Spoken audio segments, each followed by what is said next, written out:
இறைவனிடம் கையேந்துங்கள், அவன் இல்லை என்று சொல்லுவதில்லை.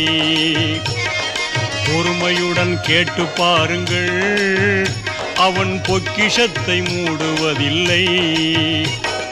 இறைவனிடம் கையேந்துங்கள், அவன் இல்லை என்று சொல்லுவதில்லை.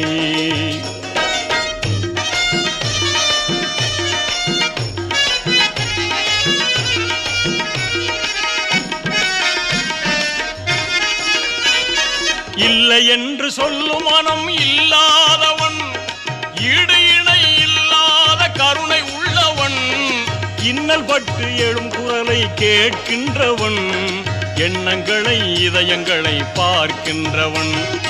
இறைவனிடம் கையேந்துங்கள், அவன் இல்லை என்று சொல்லுவதில்லை.